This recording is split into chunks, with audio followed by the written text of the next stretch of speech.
He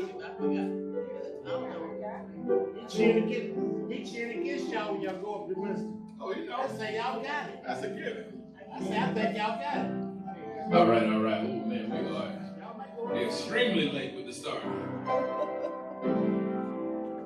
Ladies and gentlemen, welcome to another exciting edition of Sarah Stevenson Tuesday Forum. My name is Winston Robinson. Thank you, Dr. Thomas. I'm a facilitator along co-facilitators, Ms. Laura McClellan, Ms. Carlenia Ivory Canty, Ms. Jackie Edwards Walton, Ms. Natalie McElrath, our timekeeper, Ms. Mary Johnson, who is not here today, our website editor and archivist, Mr. Steve Johnston. We have Shay Abdullah and Ms. Sarita Sherrill, our chaplain. Our forum begins at 8:30 a.m. Oh, no. It is special. Our forum begins from 8:30 a.m. and concludes at 9:45 a.m., in which we will pause for announcements from the audience. Announcements can also be sent to Steve at sjohnston with a T at tuesdayforumcharlotte.org. We always begin with a prayer from Ms. Sarita. However, she is not in attendance today, so we will ask Ms. Jackie Edwards Walton to lead us in a quick word. Beautiful Father, we just thank you for your so many blessings. We thank you for this day. God, we just ask that you just bless those who are going through tough times right now, and those who are able to help put it on our minds and hearts in the way that we are to help. We ask that you just bless this forum today, the information that's given regarding the Housing Trust Fund $100 million bond campaign, and both will be attending. All of this we ask in the name of the soon coming King. Amen. Amen. And ladies and gentlemen, if you don't know, you are listening to the Soldier Sounds of Dr. Thomas Moore, our resident musician. Thank you, Dr. Thomas. Our guest today is, well, it is not Matt Pennick. Well, I thought would be among us, Mr. Robert Dawkins and Councilperson Danté Anderson. We're talking about the bond package. That's that is what will lead the discussion today. Following the presentation, we will take questions from the audience. Please raise your hand, and we will add your name to a list. I will call on you in the order in which your name was added to said list. Questions should be questions and no longer than 30 seconds. Also, the answer you receive is the answer you have to accept. There is no debate.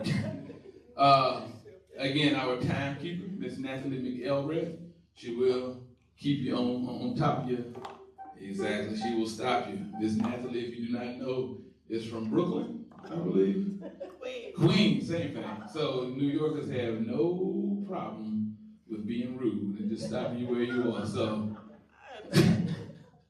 thank you so much, Ms. Natalie. So again, our guest today, Mr. Robert Dawkins, and City Councilperson Danté Anderson.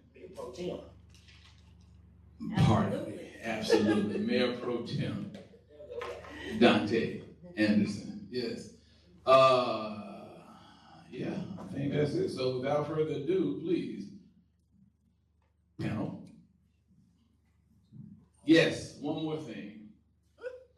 Two more things. We have a streaming audience, so please talk into the mics. It's not for the room, rather for the streaming audience. Also, we always pause to have a moment for silence. That's where we take the time to silence our phones. Don't be the one. Make sure your phone is on vibrate. All right, without further ado, our panel. Good morning, and thank you, sir. I did silence my phones just now before you said that, so excellent.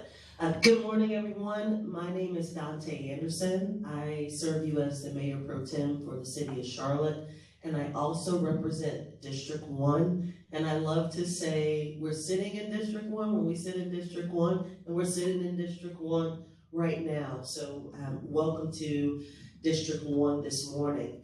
I'm here to talk to you about a very important topic for the city, and that is the bonds that are coming up that will be on the ballot in just a few weeks in November.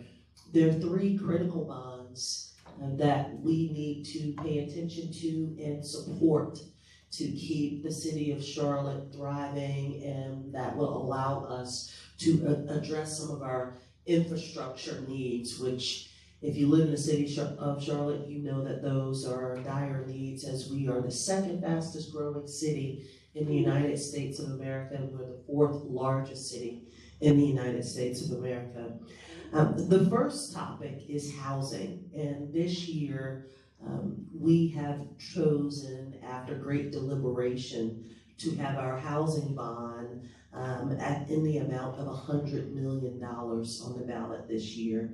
That is twice as much as it has been historically. We've dealt with $50 million, and we've actually used the balance of all of those monies toward affordable housing, towards workforce housing. And this year with the $100 million, we have a very clear breakout. The Housing and Public Safety Committee did a really great job over the summer of looking at how they would use, how they suggest that we would use that $100 million if we were to say yes, if the residents were to say yes. So it is an investment in what we all call middle housing. That is workforce housing. The thing about Charlotte being the 2nd fastest city and growing, we need to be able to have housing stock where our workers can actually live in the city and not travel hours on end outside of the city. So we need to ensure that we are building that middle housing stock. The other aspect that we are investing in is the whole concept of home ownership. And with the last $50 million bond cycle, we had some investment in building homes for sale that were affordable. But this time we have 25% of this bond allocated towards home ownership. And this is for sale affordable homes, which many of us know helps unlock that generational wealth opportunity. And then there's percentages for innovation around housing, and for NOAAs, or naturally occurring affordable housing. Those are housing stock that already exist, that are affordable, but are at risk of being sold and potentially being flipped. And so investing in that housing stock, making sure that it maintains being online and that residents can access it is really, really critically important. And so if you want to find out more about the housing program and how City Council proposes to use the $100 million, you can go to the VoteYesForBonds.com website, as well as our city website, where you can find the breakout completely. The other 2 areas I want to talk about is neighborhoods.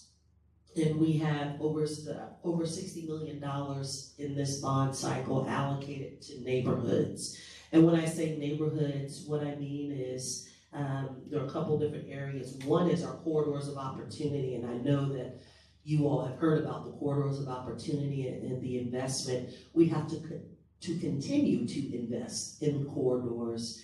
And what we've learned is if we invest, that unlocks opportunities for us to access federal dollars for investment in corridors. And so it doubles down in what we're able to do in corridors. And corridors are really areas in the city. There's 6 areas in the city that have been historically underinvested.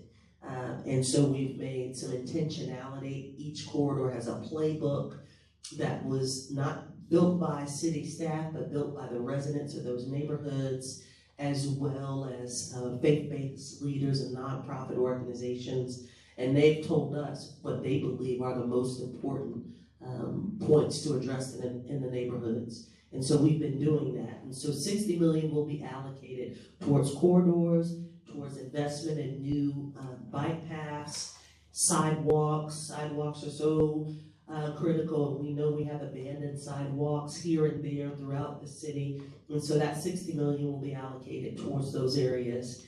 And then lastly is the transportation bond. And I think this is an important one for us to spend some time talking about.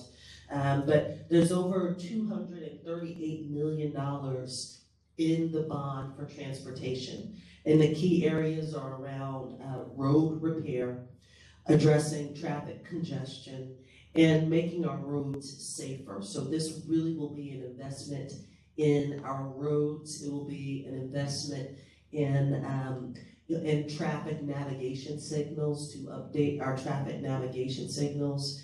And I'll say one more point and I'll pass it over to Mr. Dawkins here. But this area is probably one that we just need to be clear that this is different than what you may have been hearing in the news about the 1 cent sales tax referendum that council, as well as the rest of the 6 towns in Mecklenburg County, have been discussing. This is completely separate. This is a separate topic.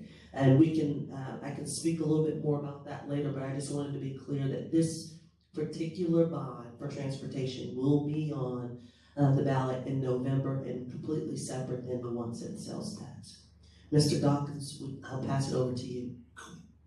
So I think Mayor Pro Tem did a wonderful job of covering everything. I don't know how much more I can add, except maybe to give some background on where we were and where we're going. So, a lot of y'all remember, you go back to Tuesday morning archives for your archivists and look at our conversations back in 2018 and 2019 when the city was doing $15 million housing trust fund bonds. That's where we were at the time. And our call was, what can we do to increase, one, the amount of money that the city is spending, two, what can we do for longevity? Because before there was only a 7-year guarantee of affordability for houses. And a lot of people wanted to stretch it to 15, but under the mayor's leadership, she was able to figure a way to get that to be, we wanted it to be perpetuity, but I think it got to be 30 years that became the right of affordability. And then third, the ability for people that are from Charlotte, not only to age in place in Charlotte, but to be able to effectively live in Charlotte. And, since that, we've seen a housing crisis. We've seen houses being built at a rate of, I want to say since then, we've built around 10,000 affordable housing units. And again, this is affordable housing in modern day terms, not affordable housing where, like Dante and I both grew up in housing projects. So we don't do housing projects anymore. We do mixed income. So yeah. So one of the big pieces that we look at when we look at the housing trust fund that a lot of people get mixed up is we're not talking about $100 million is just sitting there for people to take. We're talking about gap funding. So people have to come to the city and say, I've got $65 million out of a $90 million project that I guarantee you for getting money out of this housing trust fund, that 20% of this house is going to be for 30% AMI, which would have been the area that you'd be looking at if you were talking about the old housing project days. So even though we don't build for our housing projects, we still have to take into account that 30% AMI need a place to live. And unlike where Dante and I grew up, we don't believe in stacking poverty in Charlotte because the outcomes never come out to what you want.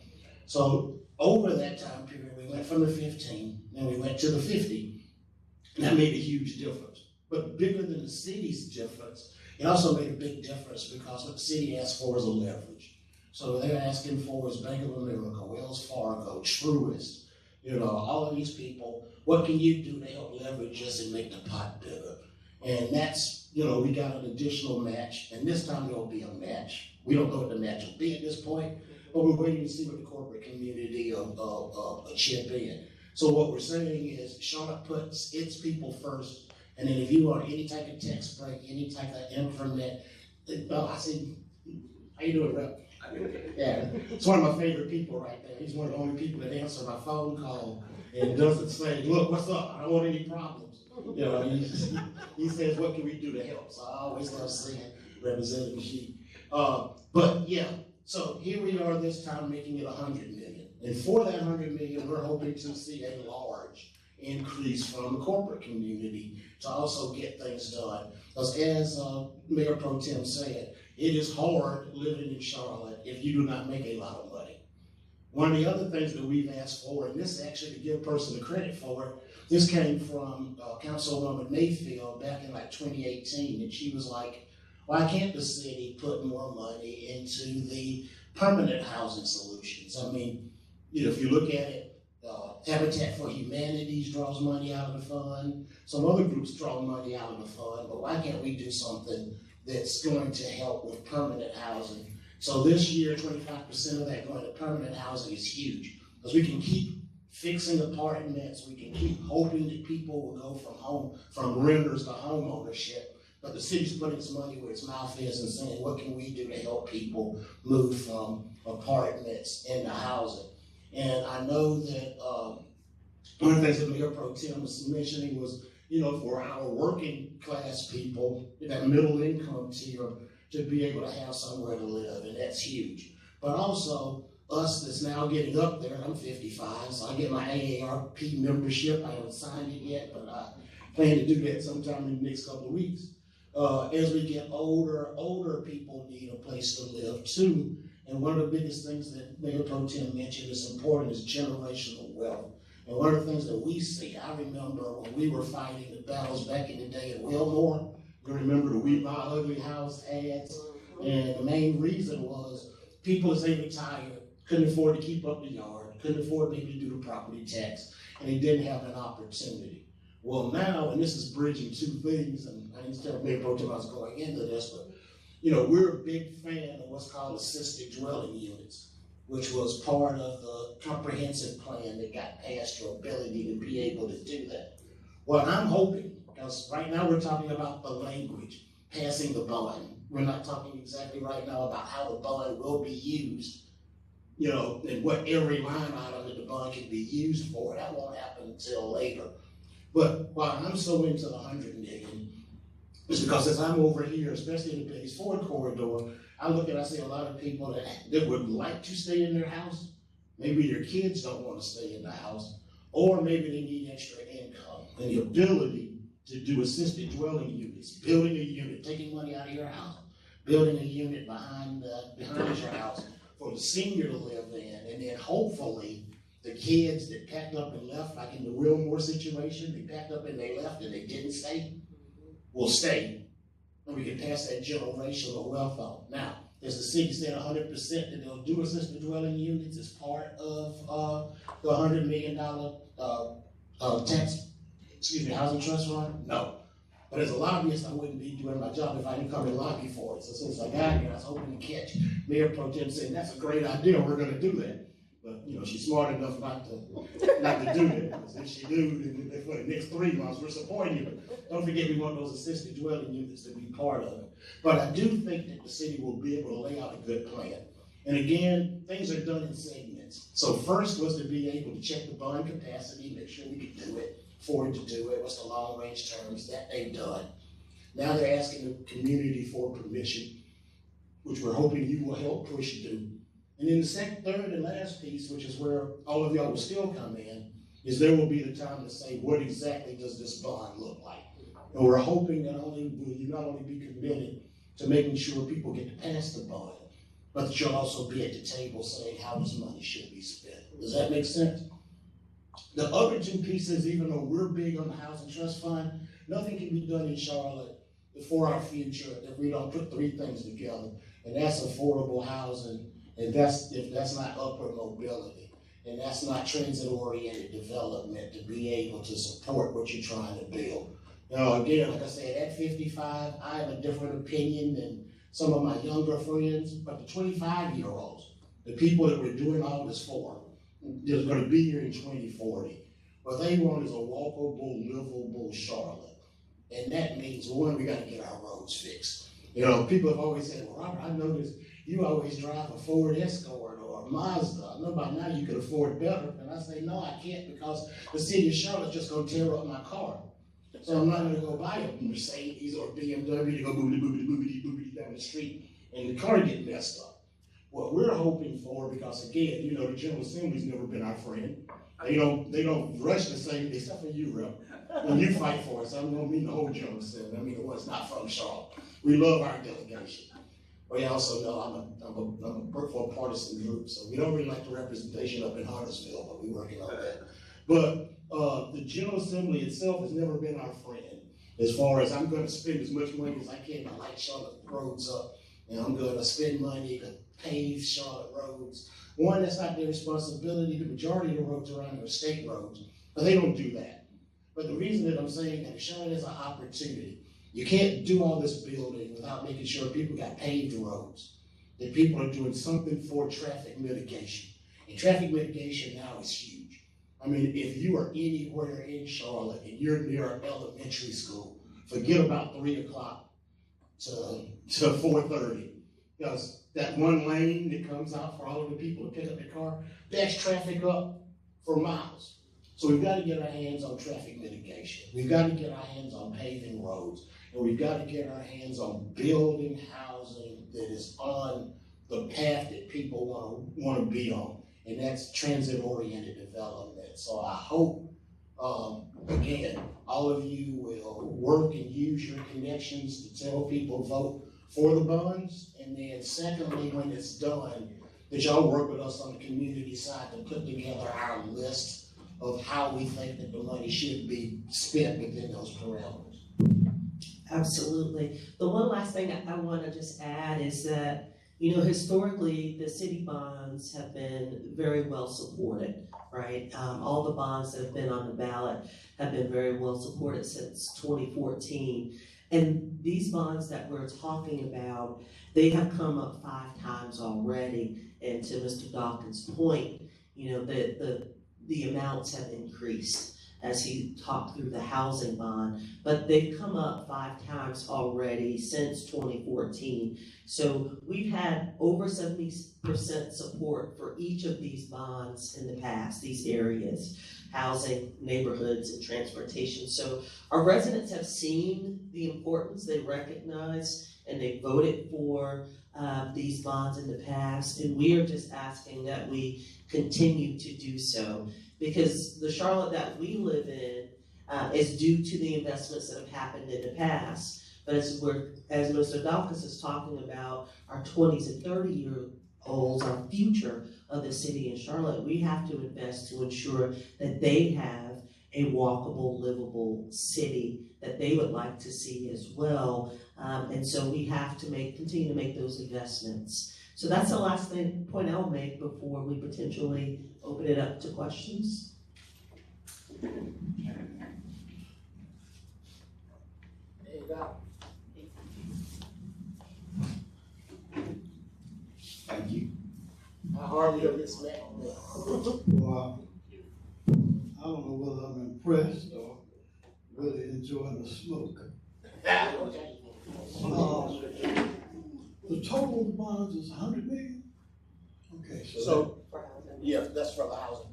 So the total bonds is over 400 that's not a million. question though, but I Okay. know what you're saying. Okay. Don't forget to use the mics too when you speak. I just want to be sure that we're really happy and comfortable with all of this money. City council has agreed to give a private enterprise. You have to turn your mics off while he's talking. Like this? No, it was us. Oh. City council has agreed to give a private enterprise, one man, $630 million to improve its facility and raising taxes to do that, and ultimately become more profitable. And then you float a relative drop in the bucket by comparison of $100 billion in a housing bond for a drastically much needed infusion of cash to create affordable housing for its citizens. So my question to you is, do either of you see anything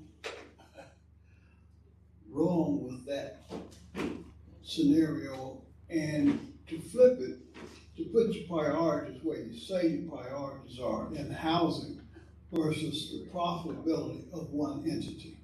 Sure. So first, what's coming out that he's spending is not tied to a bond. It's not tied to the fact that every time you go out and spend any money that you're paying for it. Yes, you are with the tax increase. Well, yeah, but the tax increase should also be offset by the social good that it creates. I mean, that's the whole purpose of doing it. But when you're also saying that, you're talking about a 15-year investment of, what was it? How much was it? I hope both our mics can be on at the same time without making the interference. But what I do want to say is the investments in the stadium, and that's what those are, to be clear. Council has not approved giving a stack of money to an individual.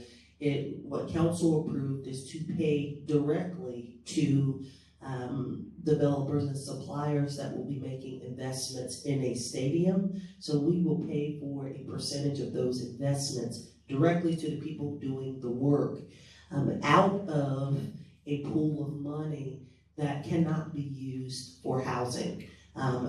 Per statute, by design, we could not utilize those funds for housing, even if we wanted to, the way the hospitality funds are set up and established. So I just want to be clear about that, because that's critically important. It's not coming from a pot of money that could be used for other things outside of hospitality. It has to go into hospitality. And the investments that we have agreed to make in the stadium are precisely that, investments into the stadium, not giving them to an individual. It's also just incredibly important to understand, I'm a Charlotte native, born and raised. I lived here before we had any professional teams, to be honest with you. I always say that I grew up a Steelers fan because we didn't have a team. I still am a Steelers fan, support the Steelers, but and the Panthers. But the amount of economic development that having professional teams in Charlotte brings is tremendous. Whether they're winning, whether they're losing, somewhere in between. It's tremendous, from the hospitality dollars that come in, not only from the hotels, but the restaurants, people coming to Uptown, not only for one experience, but to spend an entire weekend and build a weekend off of one major event like a game. And so the economic boost that we get for the dollars that we're investing in the stadium makes that investment in the stadium, which is a physical asset that will always stay in the city of Charlotte until we decide to do something different further down the road, potentially, creates economic development for us. So I'm gonna get back to yours. I want to give you an example. And I know Laura, I think a lot of folks know, over the 25 years that I've been coming here, this nonprofit deal doesn't pay a lot of money. It's public record. So over these 20 years, I make $58,000 a year. That's it. The reason that I was able to buy a house in Charlotte, as most of y'all can remember, was as soon as I got through, I would work here from doing this nonprofit, knocking on doors. I do that from 10 a.m. to 6 p.m. And then I'd go to work at the Westin. And I'd set floors, and I'd set the room, and then I'd stay and I would serve it. If I wasn't working at the Westin, I was working at the convention center. If I wasn't working at the convention center, I was working at Bank of America Stadium. If I wasn't working at Bank of America Stadium, I was working at Spectrum. All of that put together paid me $32,000 a year. My regular job paid me $55,000. So when people sit and say, who doesn't get a benefit? I was living in West Charlotte. I was living on Spruce Street. I was renting from Brown and Glenn. My rent was $750. I used to have to go in sometimes and pull shifts at the stadium just to pay my light bill. And I don't think that people get that. So like now I'm a PSL owner and I go, every time I get to the stadium at 9 o'clock, there's 450 people lined up to go into that stadium to make between $15 and $20 an hour. And most of them live on the west side. So when people say, does it have an impact? For me personally, the reason I'm a homeowner, the reason I was able, since I don't have a 401k, to put some money up, came from the convention center, Bank of America Stadium, Spectrum, and the Radisson. It isn't open anymore, it's something else now. But that's what made my ability to be able to afford income. Secondly, we're talking about $100 million every 2 years. And when it was $15 million, I was 100% with you. As I said, the city can do $100 million. It should be able to do $100 million right now, and the next one, we're gonna ask for $150 million. We're gonna keep pushing until the city gives us as much money as we can to put in a trust fund. But I don't think that there's a win or a loss in this, from the housing bonds to also the working. And again, I'm using a famous line that I talked to Tijuana about, and she said, well, you built the stadium, but most of my people can't go in it. I go in it. I go in it instead of to spend money, I go in it to make money. So there is that. But yeah, go ahead. Well, you can't go ahead, because go back and forth. We got rules, standards. But he does have another question on the list, but right now we're going to go to Mr. Gary Young. Good morning. I appreciate you taking my question. It's for both of you, but I guess Mayor Pro Tem, you can kind of lead with it. But Mr. Dawkins alluded to something when he was first speaking about, I like to say having workforce housing, because when we start talking about affordable housing, we start getting into semantics of what is affordable. So we start talking about workforce housing. I guess my question lies around, how do you combat capitalism and economic development with developers coming in and swooping up a bulk of this land that sits along where this transit is to come in, really where a lot of the transit really is now, the current transit, and even, getting buses into certain neighborhoods. But how do you combat that part of it? Because from a governmental standpoint, unless you're swooping up the land and we're not growing more land, you can't do much to outbid developers, especially when they come in. So what are some of the things that you can do, or what are some of the things you are doing to combat just that? Absolutely, and that's a really great question. From my perspective, Charlotte is Charlotte, and Mr. Dawkins alluded to the fact that withstanding some of our representation in the General Assembly, the Queen City doesn't get a whole lot of support from the General Assembly.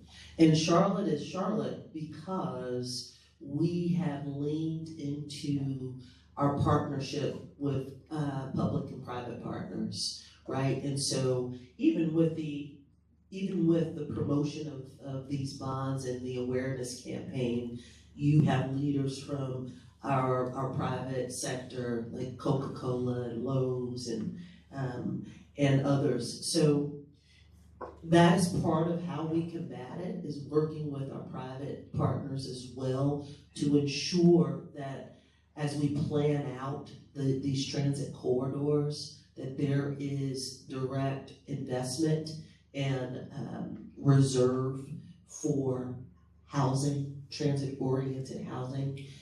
We actually wouldn't even be at the place that we are talking about our 1 cent sales tax referendum if it wasn't for our private partners who went to the General Assembly and advocated for us to help underscore the fact that we need this workforce housing. They need it in order to continue thriving from an economic driver's perspective, right?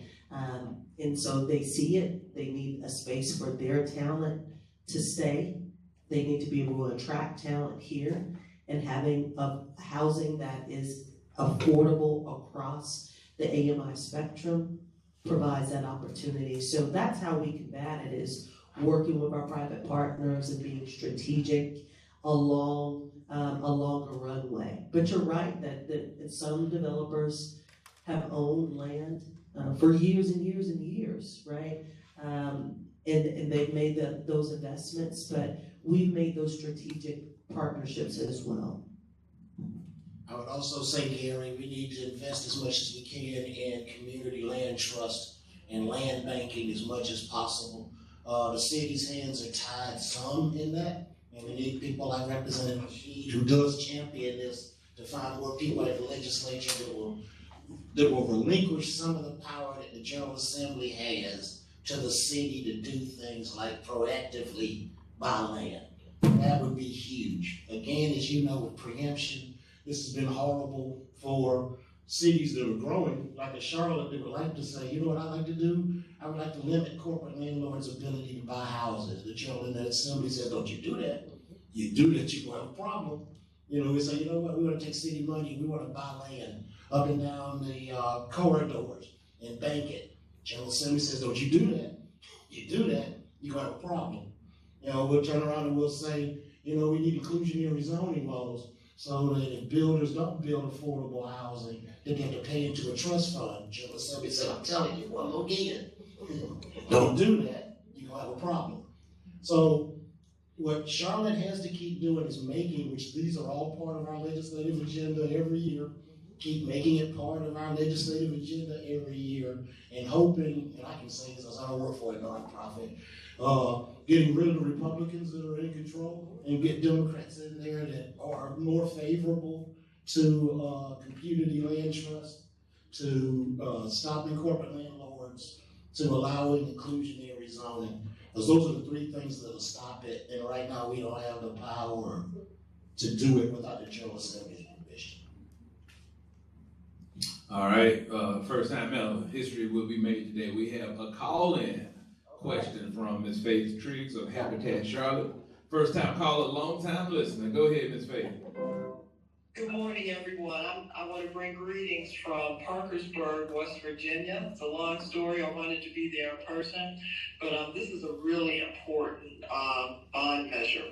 So again, thanks to the Mayor Pro Tem and Mr. Dawkins. My question is, especially with this being a very long ballot and the bond measures at the very end. So a lot of times people, you know, they vote a couple of folks here and there, then they're off the ballot.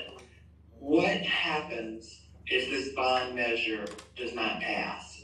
What is the devastation to Charlotte? And if both speakers could address that. Absolutely. Well, thank you for calling in. I know you were dealing with some challenges, so thank you. And Habitat for Humanity does incredible work in our community across all 7 districts, just really incredible work. But Faith has just made an excellent point in that this ballot this year, as we know, it's a presidential election. We have critical elections on the ballot at the state, at the national level, state level, local level, and then we have the bonds, and the bonds are all the way at the bottom. And so we, as an education point, we have to really emphasize that no one should abandon the ballot. We have to vote down the ballot this year big time so that we can get these bonds approved.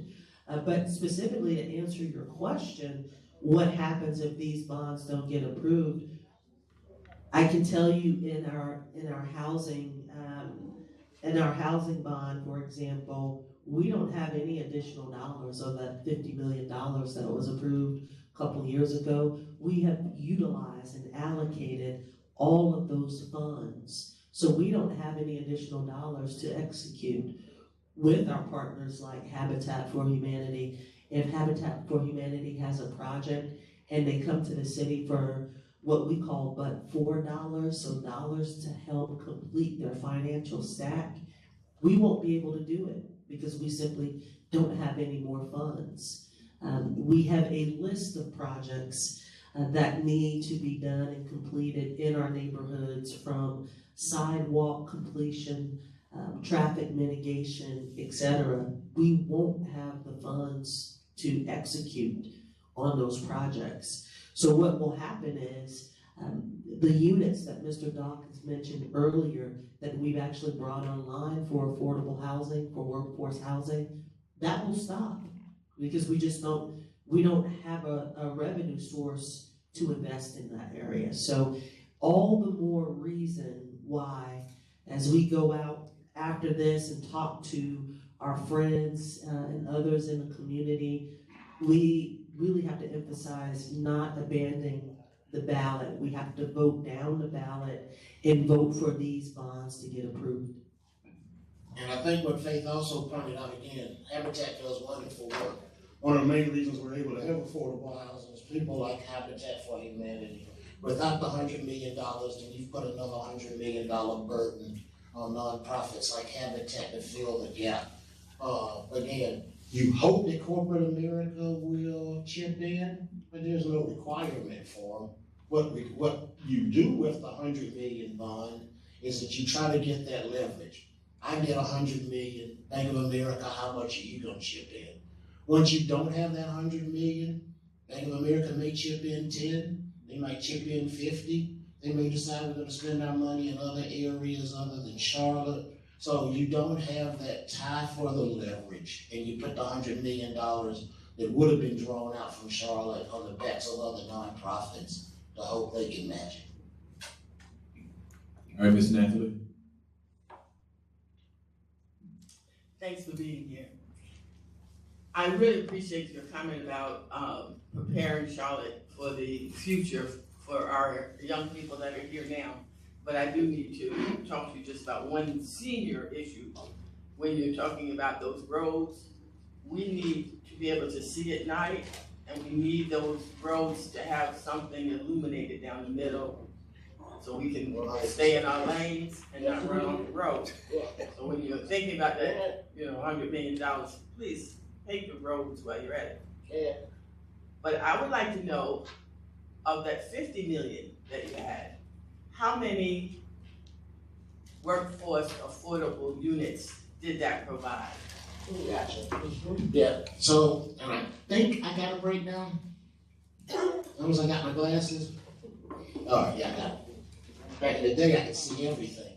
So since then, if we're looking at, we can break it down looking at areas, it created 10,869 units. Out of that, the 30% AMI bucket, that was 3,690 units. Out of the 40 AMI bucket, that was 91 units. Out of the 50 AMI units, it was 988 units. And then your largest hump, which is always going to be that, because you gotta have the 60 to balance out the 30.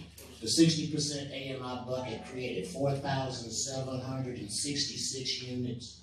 And then the last one, and the smallest, well not the smallest, second smallest, the 80% AMI units, it created 1,334.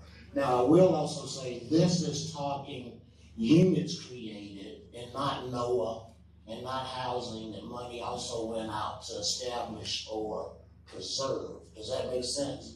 So like right now, we're working with the city, hopefully for like Tanglewood, which is, over near Dorado off of Graham.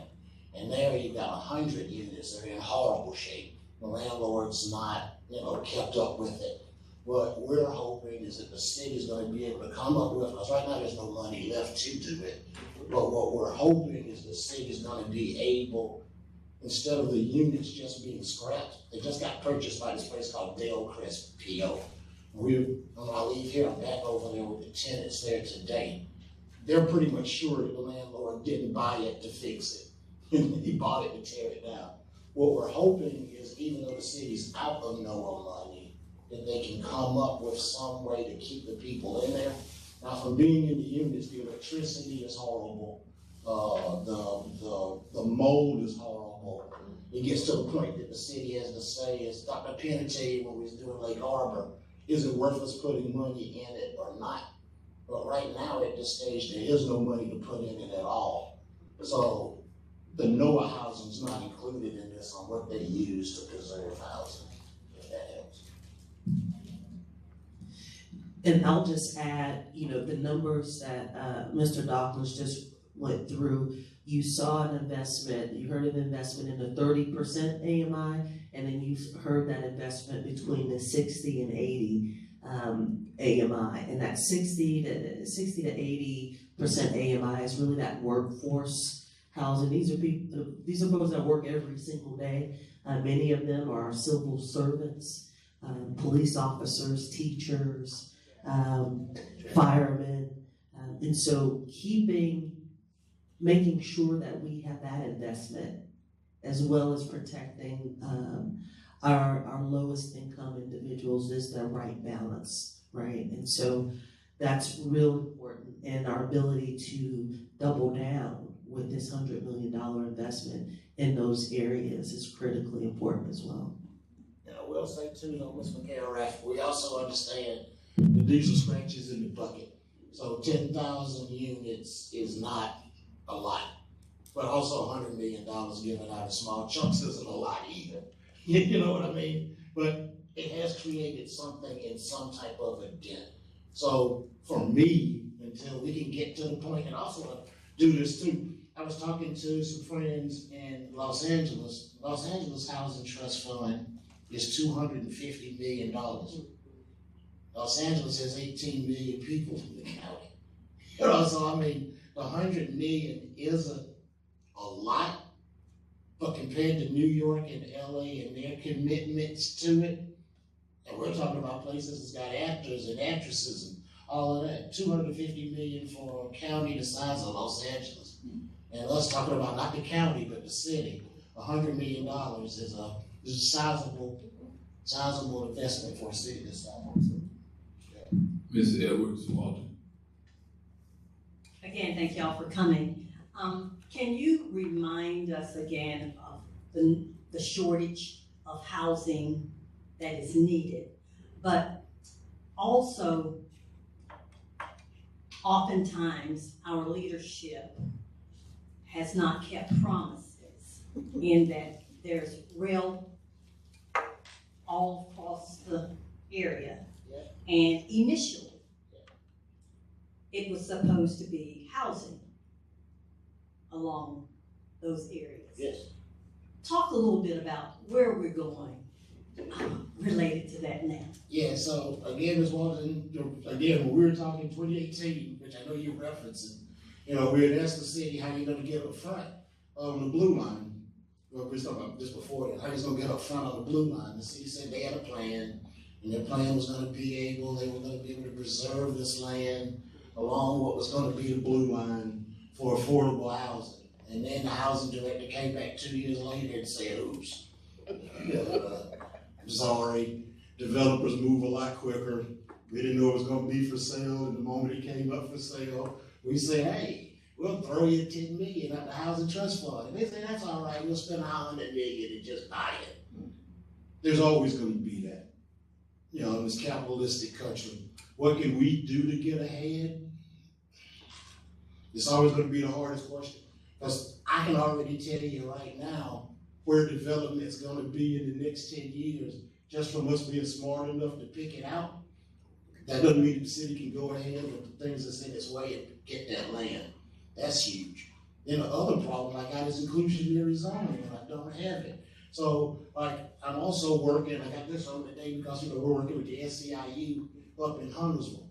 Up in Huntersville on Hambright, they're getting ready to buy, I wanna say it was like 142 acres to put housing on.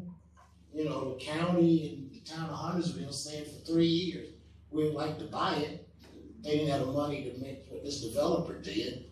But now that they do that, what's the chances on my county side that I'm gonna get the schools that were supposed to be built over on the east and the west side of town built? Because now up on Hambright, they just bought 200 acres, so that means you have to build 3 schools, at least to fix that.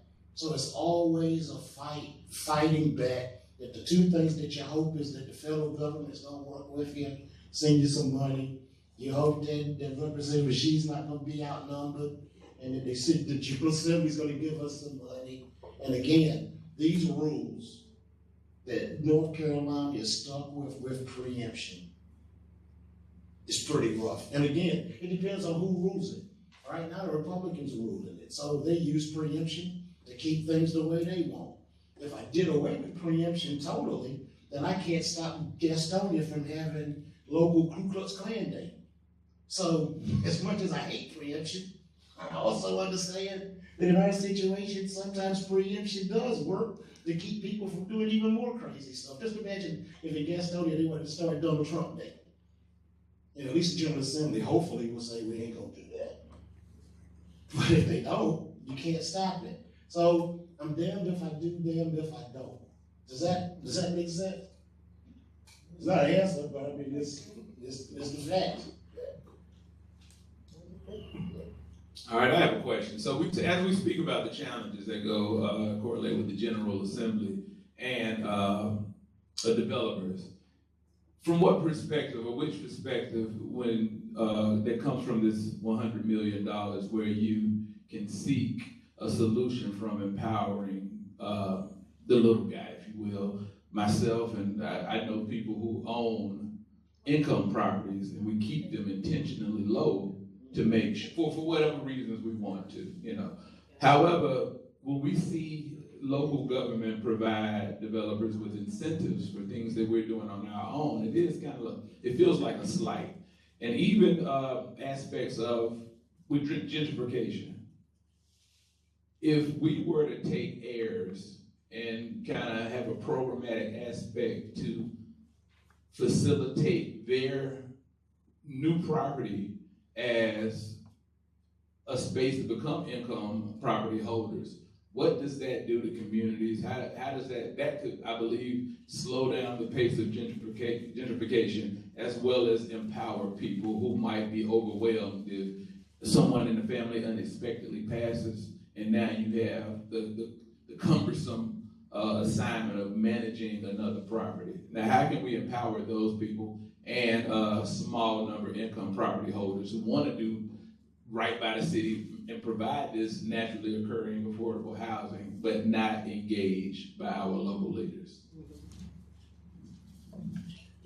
That's a really good question. What I will say, just first and foremost, is that the $100 million that we are discussing is but for dollars that help developers complete their financial stack for projects that are big and small, that we, the city, would not be able to bring online if we just tried to invest this $100 million directly into housing that we built ourselves, right? So we're getting the output that we get from the $100 million and working with small, medium, and large developers is much more than the number of units we would get if we just spent this $100 million on development, right? So they're but $4.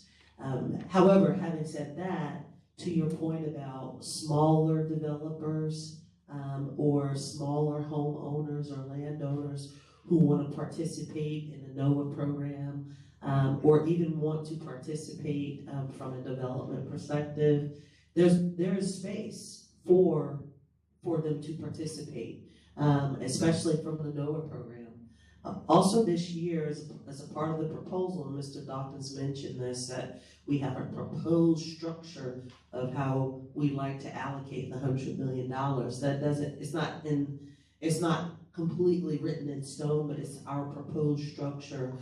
We do have a percentage, I believe it's 5%, that's allocated towards innovation. So new ways in which we can maintain existing housing stock and bring on new housing stock. And so that's meant to allow us to be a little bit more nimble and not like hardwired, structured in how we've done things in the past. And I think some of the things you're bringing up might be able to tap into that particular bucket as well.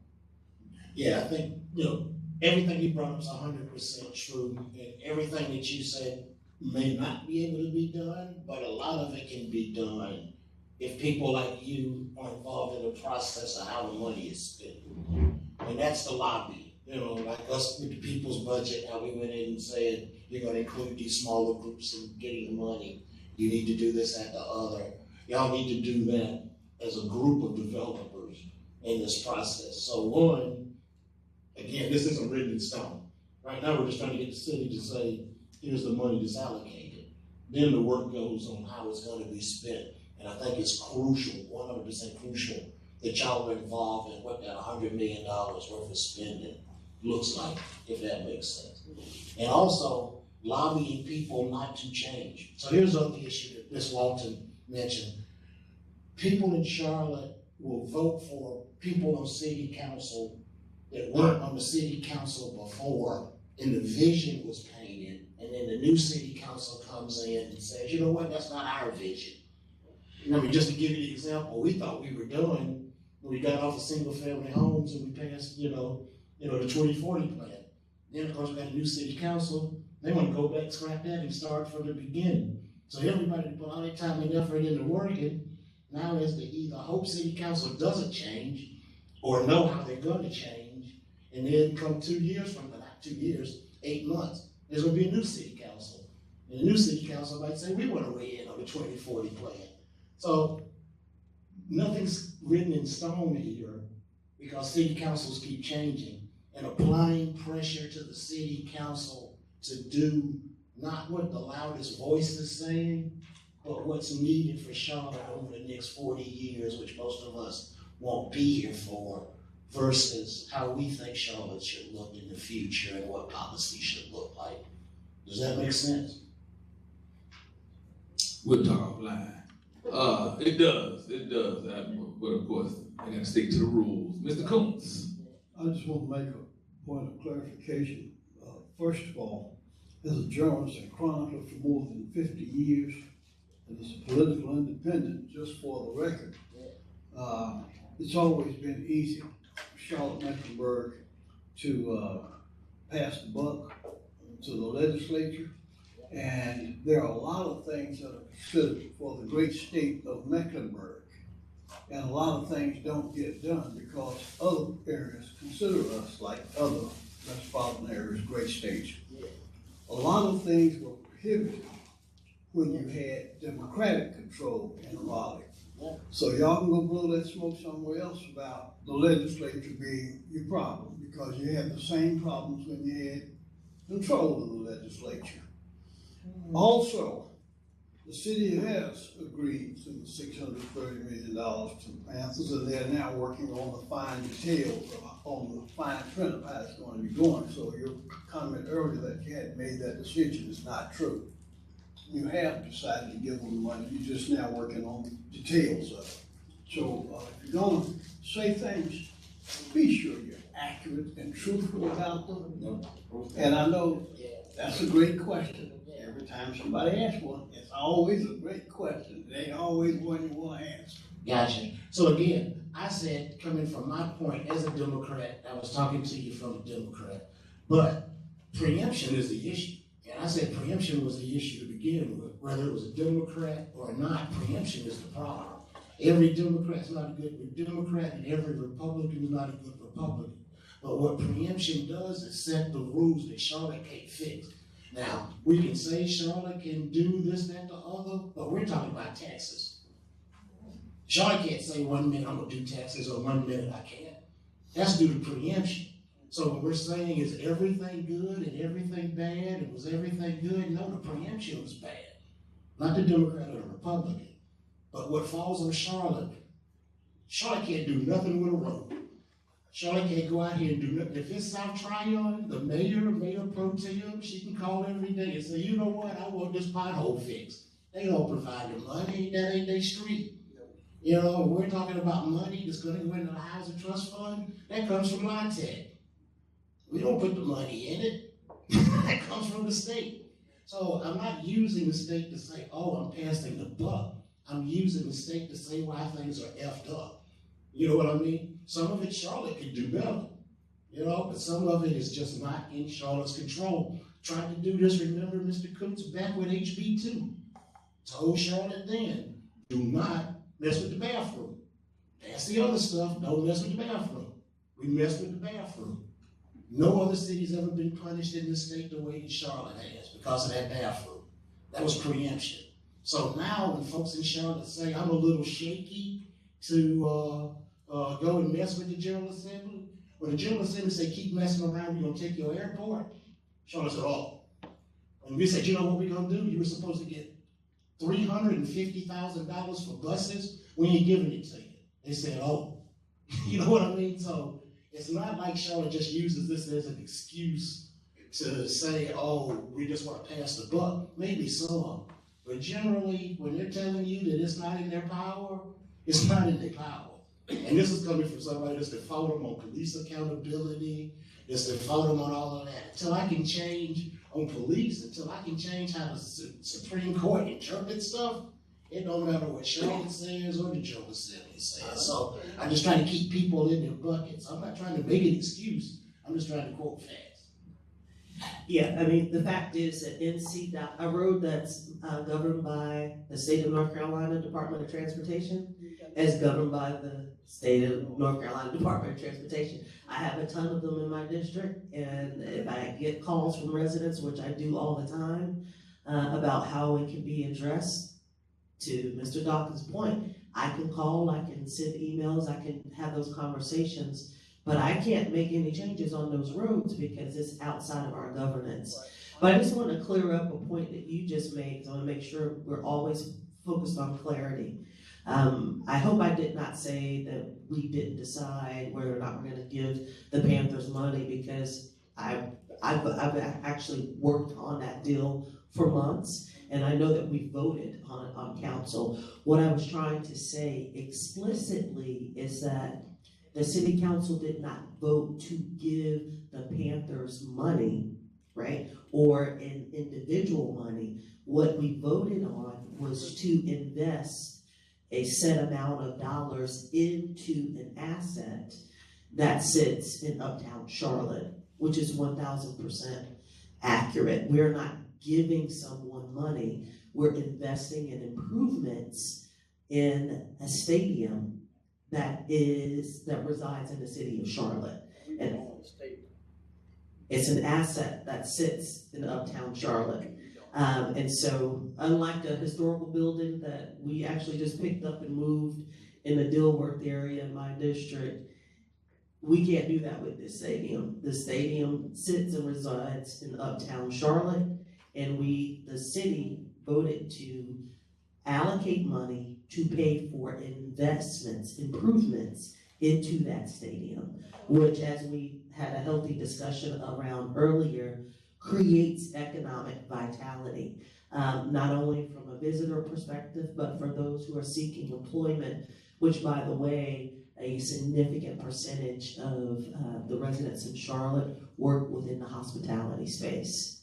So, and for that stadium, to be clear about that stadium, just a pure NFL schedule will activate that stadium for 12 to potentially 14 nights out of a calendar year. Due to investments and focus in that stadium, you have activation close to 50 nights out of the entire calendar year, which is doubling and tripling the economic vitality that an NFL team would bring to you versus college bowl games, big ticket concerts that we wouldn't be able to attract, etc. So it really is increasing the activation of those nights that bring in hundreds and hundreds of millions of dollars of economic development and keeps Queen City residents employed. I will add the one piece onto that too. Something that did change. I used to get unemployment. So what would happen was, I would say from April all the way till April, I made money. Then after April, there was no money being made in the hotels until November, when it was time for the Christmas parties. After that, you might get one shift a week. You might not get no shifts a week. But I could file for unemployment. They don't let you do that anymore. So I don't think that when people do see how much money is made from people in the hospitality industry off of that, that it actually pays some bills. Like, I pride the fact that when I leave here, we're gonna go knock doors. I said, there's money to be made, we bring the money back to the community and we work it. That's a drop in the bucket compared to what working for Best or for working for any of those. Even if I made $10 an hour, and the $10 an hour, I work 20, each 20, that was $200 a week that I brought in and I need to replace. I used to be able to replace it with unemployment, but now they don't count that as income that can be unemployable. So when folks look at it, they will always say, man, you did this, that, the other, and it was very little money brought in. Well, I fight on the other side. if Duke Energy raises your rate $20, I'm just saying that's unfair because the people can't afford the $20 extra a month for the insurance bill. Me, on the course of a weekend, going to work for the Panthers, I still make $150. So if I don't complain about Duke Energy raising your rate $20 and that's being unaffordable, what are you going to do for the $150 that I lose? All righty, thank you. My time, right? Dr. Penn. Okay, thank you. My question is, Robert, I work with you a lot, so you don't need to answer this question, please.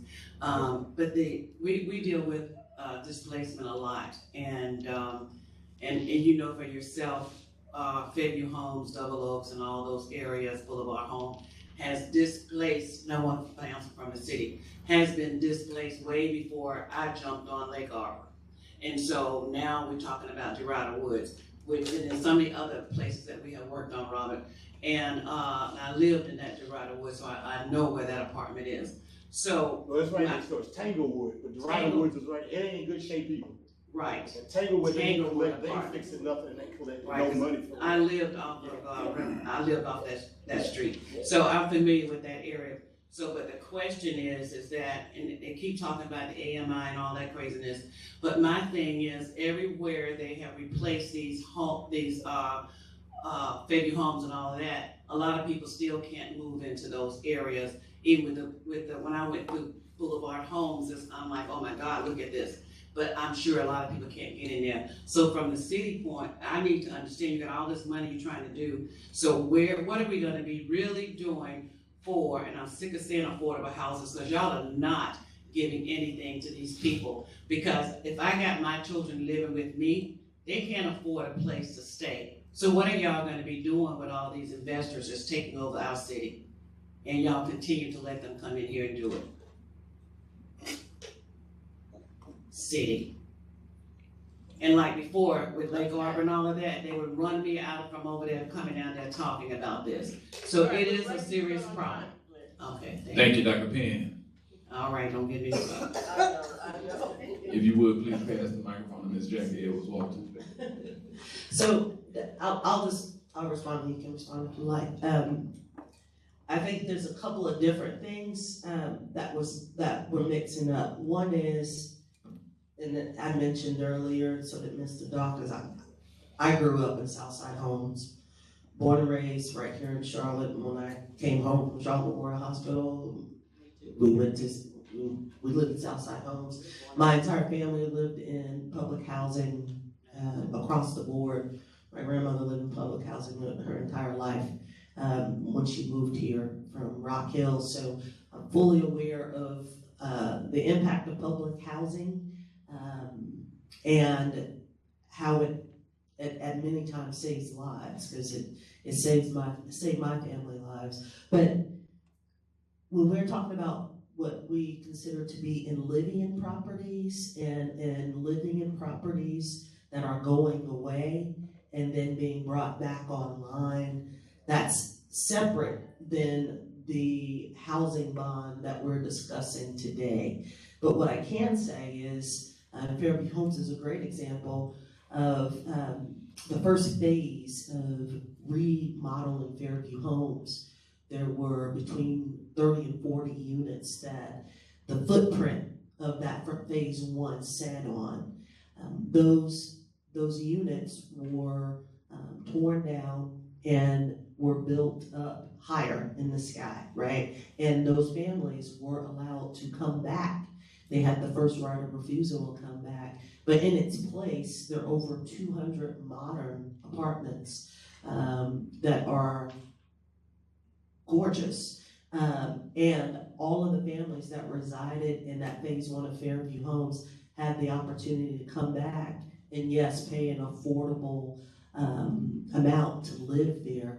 But instead of having between 30 and 40 units, now you have over 200 units in that same footprint to address affordable housing and workforce housing. And that's the way that I believe it should be done on a go-forward basis. And they're moving forward with phase two of Fairview Homes as well. But that's something that Enlivian ushered, and their strategic plan about how they are bringing on new units and addressing their legacy areas is, as Mr. Dawkins said earlier, isn't about creating new housing projects where it's just across the board one standard AMI. It is a mix of AMI that lives in one community. And what we've learned from the Chetty study of being 50 out of 50 and now 38 out of 50 is one of the most important ways to address economic mobility is social currency, and not keeping people in a pen by themselves based on their economic status, but allowing people to intermingle and live together across the AMI spectrum. So. Yeah, Dr. Penn, I wish I could say something was gonna change on that, but it's not. It was a project, and the project's over. It's not gonna be built no more. There's not gonna be any more public housing. That's not gonna happen. It's not gonna be in anybody's future. Is it for good or for bad? It's a little of both. You know, I built in housing projects, grew up there, and it was, but I guess our issue is the cities didn't build housing projects, the federal government did. They maintained it. So we're talking about Charlotte, talking about $100 million for a housing trust fund. To build a housing project, one housing project, is gonna cost you more than $100 million. I mean, one housing project is gonna cost you probably $1 billion. So unless the taxpayers want Charlotte itself to get into the housing project business, which doesn't exist anymore, instead of asking you for $100 million, we need to ask you for $1 billion. And then we need to ask you to upkeep it. So from being in a housing project environment, I am happy that there was that for my family. Was it something that I would encourage people to want to deal with, a new generation? We don't want to do that though. That's it, but I'm just Not saying, a opinion. I got you, but that's my point. Charlotte didn't build housing projects, the federal government did. The government devolves the money down to Charlotte to upkeep it. But then when they cut the money, then you don't have the money to fix it. And that's what happens anytime you have a housing project, because the only thing that you have there is poverty. That means you're not gonna have a grocery store in modern terms. You're not gonna have a food desert. You're gonna have a higher rate of crime. You're gonna have a higher rate of problems with your school because you concentrated poverty. And I don't think being from that growing up that anybody should have to be subjected to that if there's another way around it. Plus the federal government's not doing housing projects no more. Okay, we need to move over right. to the next question. So we got. We're practically out of time. Okay. So we really need you. We know that you have such a vast experience that you want to give to us, but we need you to keep your answers short, and we need to. 30-second questions, 1 minute responses. All right, can we do that? 30-second questions, 1 minute responses. Go ahead, Ms. Walker. Yes, there is a difference in public housing properties and the old HUD housing. Correct. Right. My question has to do with when we said that we'll have an opportunity to kind of carve out how things will look. We do not have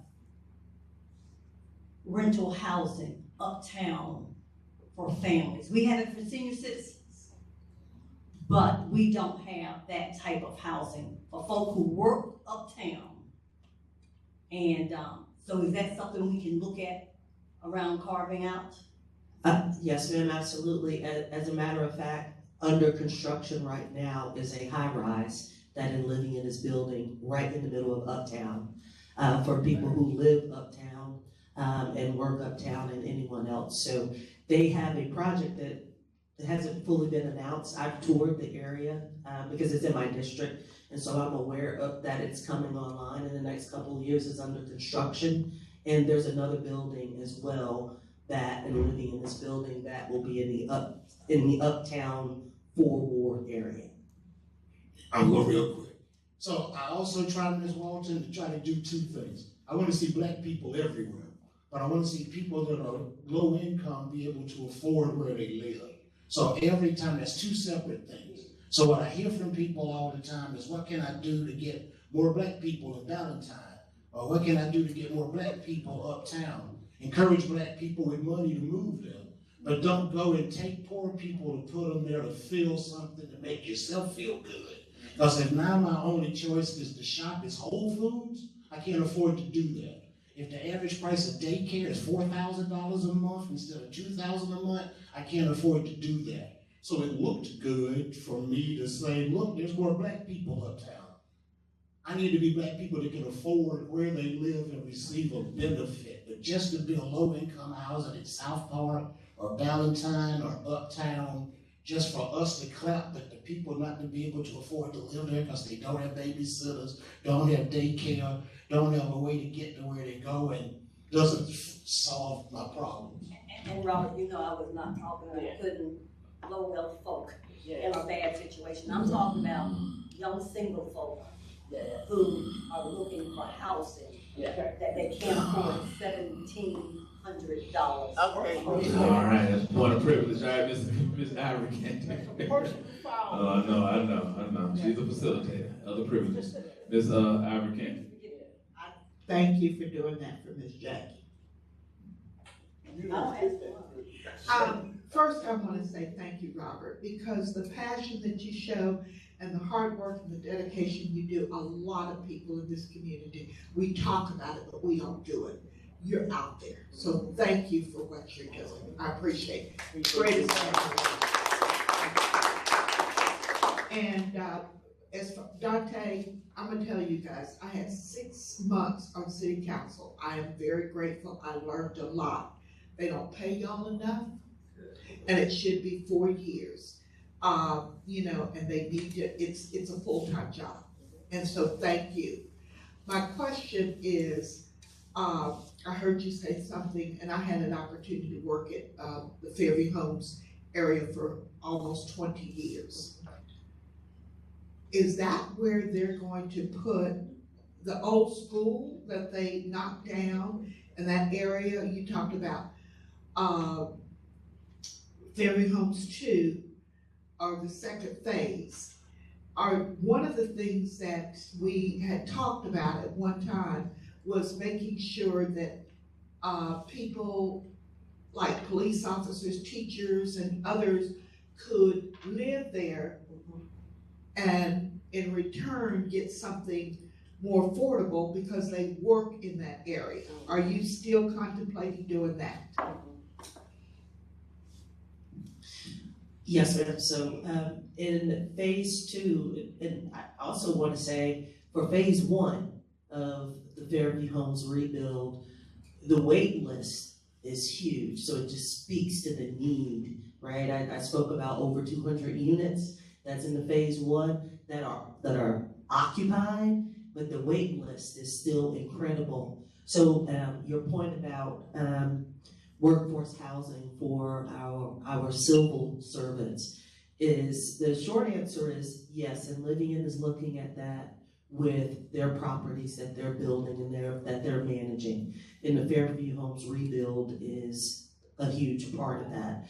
So yes, we're looking at that. Also, I mentioned earlier that, we're keeping, all right, the short answer is we're looking at other opportunities for civil servant housing, similar to what like CMS is doing now for Teacher Village, looking into that. We also have this initiative for faith-based housing, which is separate than this $100 million, but that is for housing that faith-based organizations own land, and we're working with them strategically about how we can build housing on top of the land that they own for civil servants and others.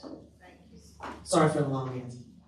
Mr. Dawkins, would you like to respond? 30 minutes, 30 seconds. All right, Mr. Combs. I'd just like to get your responses. I'd just like to get your responses to the comment earlier, because as I said, having been around over 55 decades, I've seen Okay, we need your a lot of question. stuff. I got 30 seconds, I'm getting to that right. What are your, and especially you, Councilman, Mayor Pro Tem, what are your sentiments about 4-year terms, scattered sites, which we have done before, and decided that ain't the way to go, and also consolidation of city-county government, which is an argument that comes around about every 15 to 20 years. So 4-year terms, I'm a proponent of 4-year terms. That wouldn't be an issue for me. In a 2-year term cycle, you're constantly having to run again. So 4-year terms will allow you the opportunity to focus more on actually doing the work. A staggered election approach, as Mr. Dawkins actually alluded to earlier, when you have everyone up on the ballot at the same time, it doesn't lend itself to consistency. And from my perspective, I actually think it's better to actually have some new voices on council all the time. You don't always want to have the same people sitting in the same seat for 10, 15, 20 years. So having a staggered perspective will allow for some consistency while allowing for new voices. From a government consolidation perspective, I don't think that we're there yet, but I do know that that's a conversation, a topic that has been around and still is around today that people are discussing. But I personally don't believe that we're there yet. So that's my perspective on your 3 questions. Yes, I'll do that super quick. So 4-year terms, yes, with a salary and also assistance. Again, Ms. Ivory was great when we had her on city council, but she also had the time and the patience to walk every few minutes when we called to the city manager's office to get an answer for us. A lot of us can't afford to do that. So 4-year terms, staggered, I would do, at large and district separate. And I'm not a big fan of joining both together, even at that, because I think social services itself and running the jails and the schools should be handled separately from running the police, the fire, CBUD. All right, thank you so much. Please give a round of applause to our panel, Mayor Pro Tem Anderson and Mr. Robert Dawkins. We're going to read off of. I have a point of privilege, because I would just make sure for the record that when our esteemed person said that the Mayor Pro Tem misspoke, she did not misspeak. She never said that they didn't approve the money. She said they didn't give the money to him, but she never said they didn't approve it. Okay, y'all can debate that later. Thank you for that, for the record. So I'm going to get into it. We got announcements, y'all. We got to get out of this room. So I'm going to start with Mr. Terry Bradley. Terry Bradley's announcement, the facilitator of this building. Charlotte-Mecklenburg Community Relations, you are invited to a State of Charlotte-Mecklenburg Community Relations address. That is Tuesday, October 15th from 5 p.m. to 6:30 p.m. at Little Rock AME Zion Church, 401 North McDowell Street, Charlotte 28204. We will reflect on achievements, discuss ongoing initiatives, explore the future of community relations in Charlotte. You will hear from CRC Chair Sam Smith, CRC Director Mr. Willie Radford, Mayor Pro Tem, you work in the circuit, Mayor Pro Tem Danté Anderson. The City of Charlotte is committed to making our services and programs accessible to all. Upon request, auxiliary aids, written materials in alternative formats, language access, and other reasonable accommodations or modifications will be provided. To make a request, please email leslie.briggs@charlottenc.gov or call 704-336-1297. I just noticed how good of a radio voice you got. Man, I felt like I was doing my Easter speech. I was so nervous reading every line of that. I was triggered to my 12-year-old self. Do we have any other announcements? Next week, we will have County Commission Districts 1, 2, 5, and 6. All together? We only have 4 Tuesdays. Oh, that's true. I'm at the conference, they get to argue. I'm gonna argue with them. Absolutely. 'Tis the season. We are in election mode. Mr. Coach, you got an announcement? Yes, just for the record, Jonathan C. Smith University Golden Bulls will be at home on campus this week against Virginia State. What's that with record? our 5-0 record. Enjoy it while you can, because Winston-Salem State is coming up. And guess what? That blemish will be there. So again, folks, thank you for joining us at another exciting Tuesday morning forum. Dr. Thomas, play us out.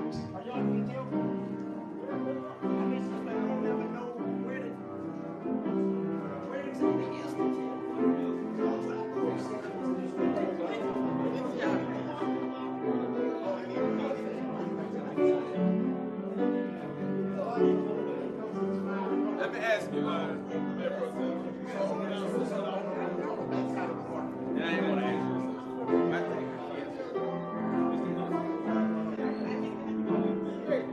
I think that much money going to the space that we have. So, how would childhood not take